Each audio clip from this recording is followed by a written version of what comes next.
저는 양다리 신앙생활, 이제는 양육받는 제자로 지구촌교회에서 지금 섬기고 있는 고은서 집사라고 합니다. 저는 한국에 와서 한 발은 교회, 또 한 발은 세상에 집어넣고 즐겁게 살던 중 24기 왕리재정학교에서 훈련을 받으면서 나의 주인이 누구인지, 또 나의 하나님이 누구인지, 11조가 무엇이고 왜 가난한 이웃을 섬겨야 하는지를 배우면서 그동안의 삶이 얼마나 죄인 줄 깨닫고, 현재는 본교회에서 열심히 훈련을 받으며 동일의 마중물이 될 제자로 살고 있는 고은서입니다.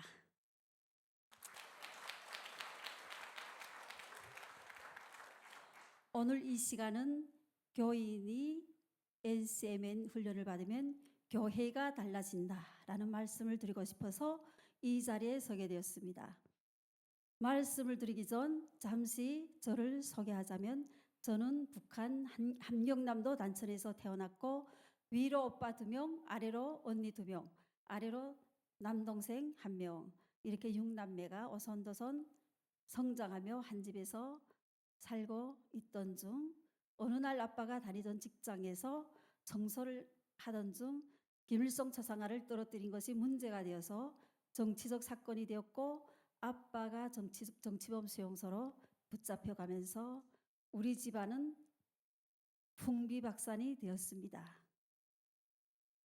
당시 제 나이가 11살이었는데 어린 마음에 북한 당국에 대한 분노가 치밀었고, 의견이 있었지만 북한에서는 인권이라는 말조차 없고 자유라는 말조차 모르고 오직 수령 절대주의로 살았기 때문에 말 한마디 잘못했다가는 아빠의 뒤를 따라 정치범 수용소로 끌려갈 게 뻔하기에 항의 한번 해보지 못하고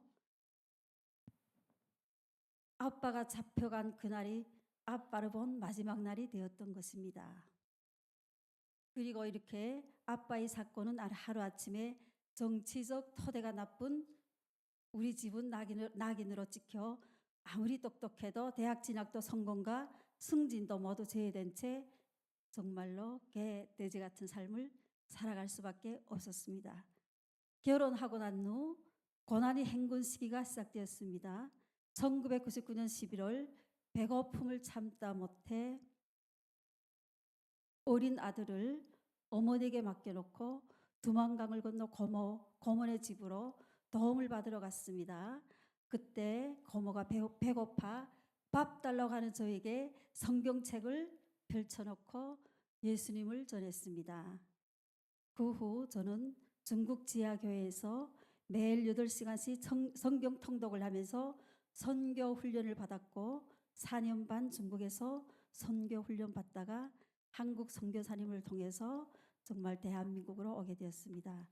하지만 대한민국에 와서 만난 자본주의 세상은 언제부터인가 하나님의 은혜를 제가 애써 외면하면서 한쪽 발은 세상에, 한쪽 발은 교회에 담고 세상의 달콤한 맛을 보면서 살아가고 있었습니다. 그러던 어느 날 같은 교회에 다니는 집사님이 저에게 왕예재정학교에서 교육을 받자는 제안을 합니다. 하지만 저는 거절하기에 저에게는 배울 재정적 여력이 없어서 싫어요 하고 단번에 이제 제안을 거절해 버렸습니다. 하지만 집사님은 돈 있는 곳에 마음이 있으니 내가 블로잉을 할 테니 그래도 함께 배워보지 않겠냐. 너무 절절하게 호소하는 집사님을 외면할 수가 없어서 저는 그날 정말 끌려가다시피 첫날 강의에 참여했습니다. 오전 9시부터 저녁 6시 50분까지 정말 빡세게 강의를 듣고 집으로 돌아오는 길에 마귀가 제게 대고 속삭입니다. 때려치워. 너 북한 사람이잖아. 오늘 봤지? 너무 북한처럼 자애가 없고 빡세게 뺑뺑 돌리잖아.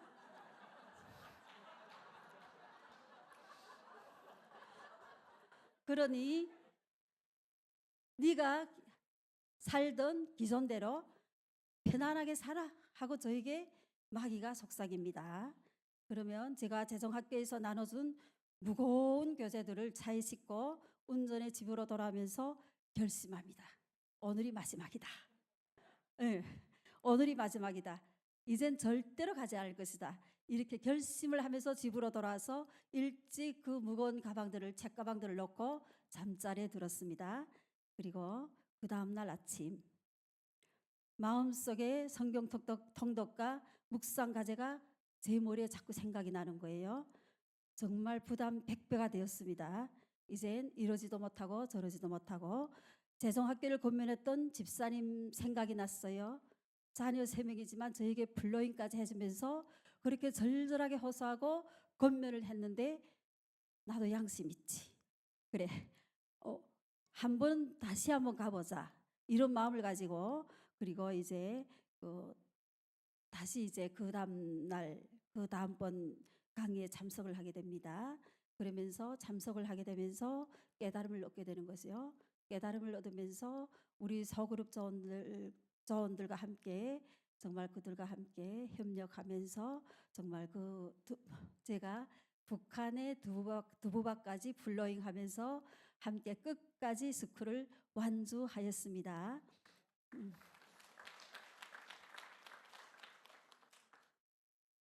이제 와서 가만히 생각해 보면 제가 스쿨을 완주할 수 있었던 것은 스쿨 과제를 하면 할수록 그 배운 것들이 저희 삶 속에서 적용되면서 마음밭이 기경되었기 때문이라고 생각합니다.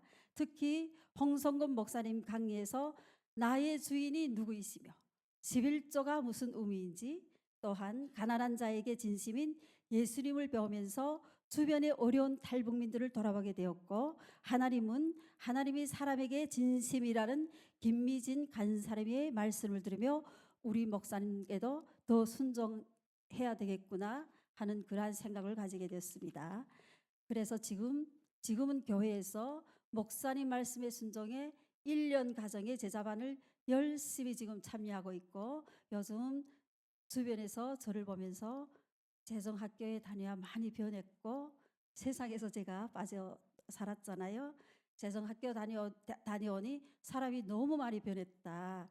다른 분들도 많이 다녀왔으면 좋겠다 하고 이제 말씀하십니다.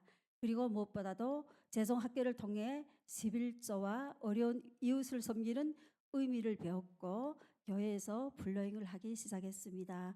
그리고 재정학교 등록금 일부를 내주신 집사님에게도 등록금 금액만큼 제가 블로잉을 다시 하였습니다.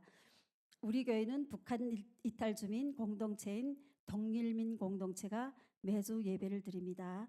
24기 왕이재정학교에서 은혜를 받고 나서 OK 운동이 우리 북한 이탈 주민들을 통해 이루어지도록 기도하며 집사님과 함께 준비하고 있습니다. 그래서 통일이 되었을 때 NCMN과 함께 북한에 달려가 OK 운동에 열심히 참여하고 싶습니다.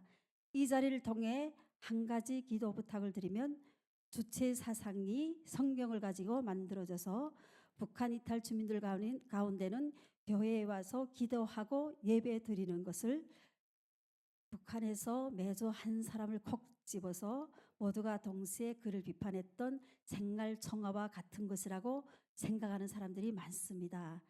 기도와 예배 속에 회개뿐만 아니라 예수님의 사랑과 위로, 회복이 있다는 것을 모르기 때문에 신앙이 깊이 들어가지 않고 한 발은 세상에 한 발은 교회에 두고 사는 우리 탈북민들에게 예수님을 깊이 만나 회복되어 복음 통일의 기하게 쓰임받기를, 또한 더 나아가 OK 운동의 주인공이 되도록 기도해 주시면 감사하겠습니다. 그리고 무엇보다 교인들을 NCMN 훈련에 참여하게 하시면 저처럼 이렇게 변할 것이라고 저는 확신합니다. 저 역시도 NCMN에서 훈련받으며 지구촌 교회 집사로 동일밀 공동체에서 먼저 온 작은 통일로서 교회에서 열심히 충성하며 섬기며 살겠습니다. 감사합니다.